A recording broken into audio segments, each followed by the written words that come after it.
大家好呀，我是云飞。距离小米手环8 Pro 发布也有一段时间了，之前的首发视频现在也有30万的播放量。相信大家在了解完它的功能之后，一定会好奇它日常实际使用起来如何。所以承诺给大家的深度体验测评它来了。大家如果恰好也关注了我最近的视频，就可以注意到我最近一段时间的都是2个手表一起佩戴，一个佳明的 ePass Pro， 一个小米的8 Pro， 这样对比起来是不公平的。但是我们先假定佳明的这个检测是相对而言更加准确的一个，来作为一个参照，来看看8 Pro 在这段时间的体验里面它究竟如何。看到这些疑惑，我为啥带2个手表的弹幕，这不得给我来一波点赞投币？那我们开始。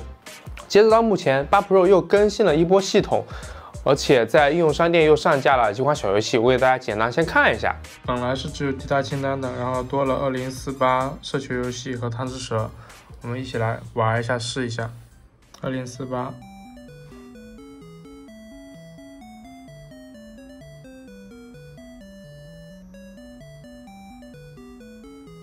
社区游戏，这和那上面的那个游戏是一样的，不过这次的屏幕大了很多，所以在可玩性上明显是好了非常的多哈。还有一个是贪吃蛇，但这个贪吃蛇我个人觉得有点太卡了。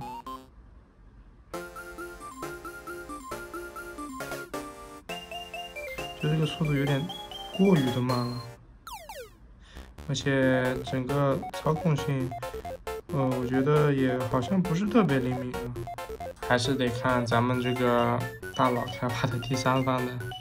除了这些，小米手环8 Pro 也支持第三方小程序游戏，而且有非常多的大佬也正在投入开发当中。我也会出视频讲解安装。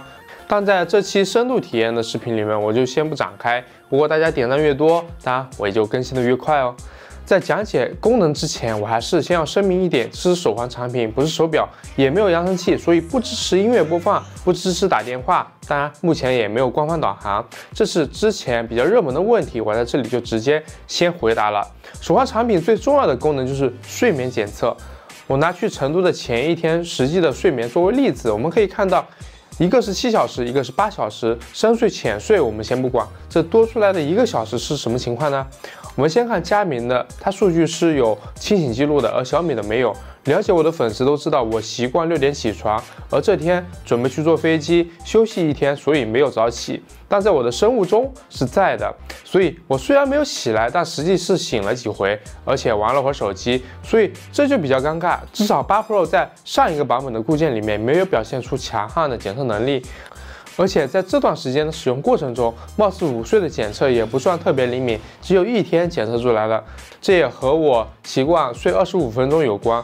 8 Pro 的检测是要满20分钟睡眠的。好吧，是我记错了。他这里说的是10到20分钟的小睡，认为是比较理想的长度，但实际上，它并没有检测到我其他这个20分钟左右的一个午睡。好，我现在再来睡个30分钟，看看它能不能给记录到。还可以，这次它是检测到了我的睡觉时间是19分到49分，不过就感觉我1秒入睡。这一点比价值8000的佳明要好，毕竟它连午睡检测都没有。另一个重要的就是运动功能，8 Pro 的运动检测可以支持健走、跑步、骑行、划船机、椭圆机、跳绳。在我实际的体验里面，我骑电动车上下班，所以在骑行这一块确实是可以在骑行开始后的一段时间检测到，而且会提醒我是否需要进入骑行记录，这点挺好的。在运动检测方面，应该是可以信任的。而另一个大家关心的点就是 GPS 的精度，我在川西玩的这几天也特意开了运动记录，我们来看看他们的运动轨迹的对比。我们直接看玉屏山顶往下走的这一段公路，按道理说只有一条路，应该就是比较紧贴这个马路的。对比我们可以发现8 Pro 会明显更飘一点，严肃运动的跑者就不要购买它了，但其他的数据倒是和佳明的相差无几，这点是值得肯定的。接下来就是心率和血氧检测，这块也是大头，这个我专门购买了医用级别的血氧仪来作为相对准确的数据对照，我们来一起检测一下，看看不同状态下心率和血氧的数据。现在我们来进行心率的一个测试。我先把这个给开机了啊。好，它这里显示75。好，相差无几吧。哎呦，同步了，还可以哦。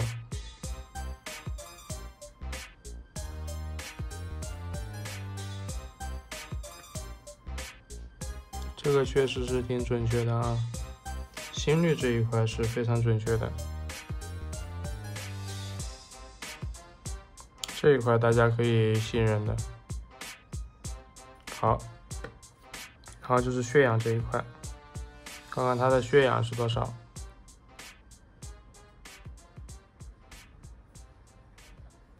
哎呦，97，血氧这一块也是非常的准确啊。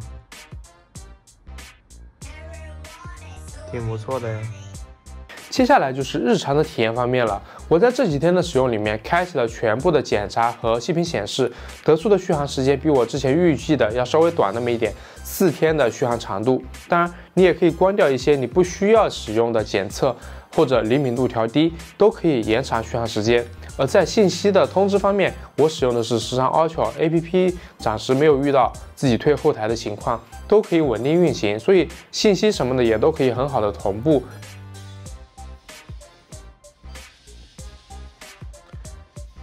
它会先震动，然后你手动了之后，它会亮起来，它是这样一个逻辑。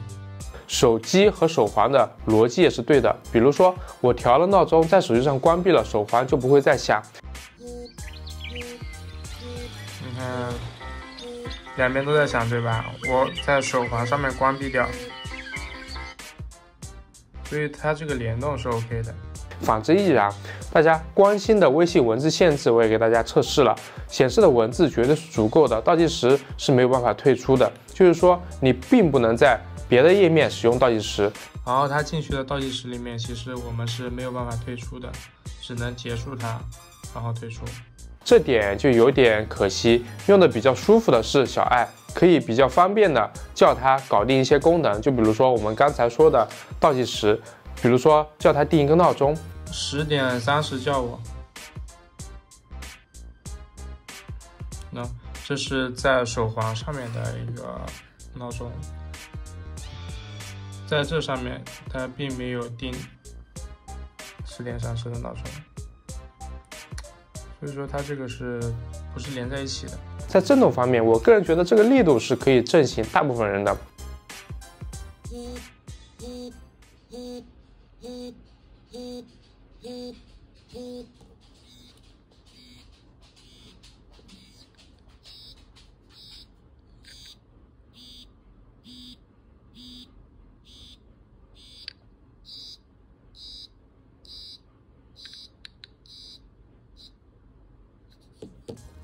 我在大学，买手环也是图这个闹钟震动功能可以叫醒我。但你需要注意的是，因为这代的手环是方方正正的，底部的检测模块有突出，所以不要佩戴的太紧。戴的紧一点，它是会有一个这种圆圈形的这种印子的啊，但是前提是戴的比较紧啊。而大家关心的夜晚是否会漏光，它晚上大概是一个这样的情况。这边的灯的话，因为它是手表的形态，所以你一般戴的稍微紧一点点，它就没有光。但是这个屏幕很容易碰一下就亮起来，所以晚上还是会有一点这种小小的阻碍的。不过就是少一个夜晚双击或者说滑动才能亮屏的一个选项，所以还是会有概率让它不小心就亮了起来。手机设备的切换目前也不支持登录 APP 切换了，需要在 App 里面解绑才可以。希望后面有个功能可以保持数据切换，毕竟还有挺多人同时有安卓和苹果。今天这个视频似乎都在挑它的问题，说它的不好，其实不然。我在这段时间的高频使用里面没有遇到啥 bug， 使用流畅，很顺滑。在小米手环里面，确实是我体验最好的一只手环了。而且我们这些标准都是和专业的跑表、佳明或者医用的血氧仪来做对比。我的目的是告诉大家它的准确度大概是一个怎么样的水平，不是说它不行，而是它的出现超出了我的预期，以至于我想要把它和这些东西来做一个比较。咱普通人用这些，其实大部分时间都是看个心安，一个小小的参考。而它在做到这些的同时，给了我们很多其他的惊喜。我觉得这就是科技给我们带来的乐趣。我是云飞，下期手环视频应该是如何把它给玩起来。如果可以帮助到你的话，不妨来个关注。了解完它的日常使用，请务必点赞投币支持。那我们下期视频再见。